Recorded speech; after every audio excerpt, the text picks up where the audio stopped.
Bonjour tout le monde, mon nom est Maria. C'est ma caméra comme il faut, comme vous voyez bien. Bon, j'ai réussi à faire mon découpage pour ma partie 3 et 4. J'ai eu bien de la misère, mais j'ai réussi à trouver un programme qu'on peut couper les documents pour pouvoir les transférer sur YouTube. Ça s'appelle Windows Movie Maker. C'est très facile avec ça. Alors, pour ceux qui auraient le même problème que moi, ben, je vous donne le petit secret. Bon, pour continuer notre étude, on est rendu à la partie 5. Je vais sauter un bout, mais je vais revenir plus tard où est-ce qu'on était rendu à la fin de la partie 4. Parce que je veux que vous preniez conscience de l'importance de toutes les communautés religieuses qui sont sous ce Conseil mondial des Églises-là. Qui ils sont, puis quels sont les principaux instigateurs, les principaux personnages qui ont mis en place cette religion mondiale-là.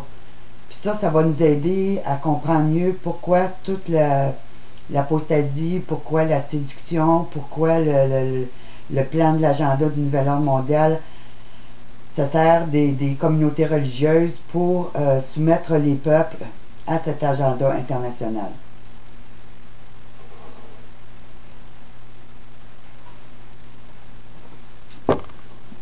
Alors, on va commencer par la fondation du Conseil mondial des Églises pour l'établissement de la paix mondiale. Parce que c'est toujours le but, la paix mondiale, mais en réalité, ça va être un règne de grande terreur qui va y avoir sur la planète. La Bible, elle nous dit dans 2 Corinthiens 6-14, on va aller voir, 2 Corinthiens 6-14, le Seigneur nous dit, ne vous mettez pas avec les infidèles sous un joug étranger, car quel rapport y a-t-il entre la justice et l'iniquité? Ou qu'y a-t-il de commun entre la lumière et les ténèbres? Quel accord y a-t-il entre Christ et Bélial? Bélial ou Baal. OK? Quelle part a le fidèle avec l'infidèle? Quel rapport y a-t-il entre le temple de Dieu et les idoles?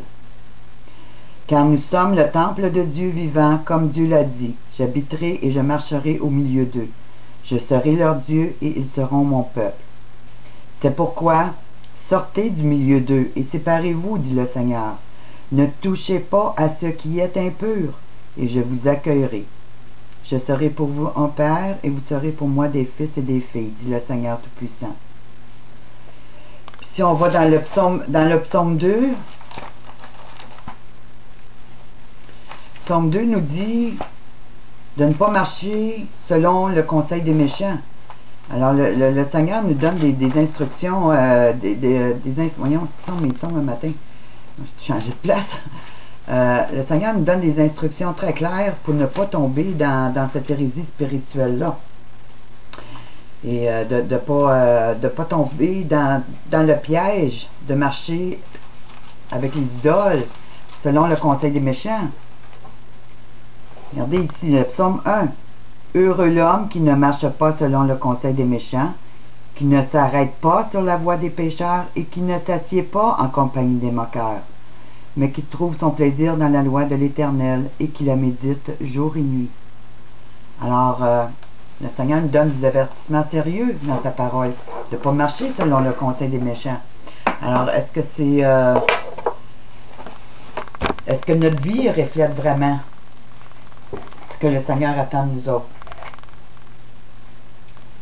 Alors, quelles sont les bases sur lesquelles est bâtie cette institution religieuse mondiale? Nous allons voir ses partenaires principaux et les principaux mouvements qui y sont associés.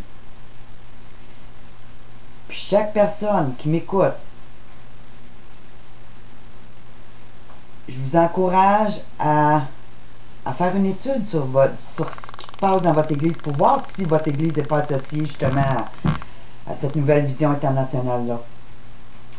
Alors, qu'est-ce que le Conseil national des Églises? Alors, le Conseil national des Églises, c'est comme le Conseil mondial des Églises, mais pour la section canadienne. Alors, comment a été fondé ce Conseil national des Églises? Ça a été fondé en 1908 par M. Walter Rauschenberg un baptiste socialiste, et Henry Ward, communiste, sous le Conseil fédéral des Églises. Alors, en partant, ça commence bien. On a des communistes, des socialistes qui ont à la base de la création du Conseil national des Églises. Identifié par le Congrès comme étant une organisation communiste visant l'établissement d'une Église d'État. Alors, sous le contrôle des gouvernements et sous le contrôle des Nations Unies. Alors, c'est une organisation communiste. Le communisme, comme vous savez, comme vous et moi, que c'est la pensée totalement contraire à la pensée de la Bible. C'est pas pour rien que la Charte des Nations est basée sur les écrits de Karl Marx. Karl Marx était un communiste. Et si vous regardez le nombre de morts qu'il y a eu dans sa période, dans son pays, pour ceux qui ne voulaient pas se soumettre à son pouvoir, ben c'est ça le communisme. Des milliers de personnes qui sont mortes sous son régime. Le Bureau de l'intelligence navale a mentionné qu'ils avaient aidé et réconforté le mouvement communiste et le parti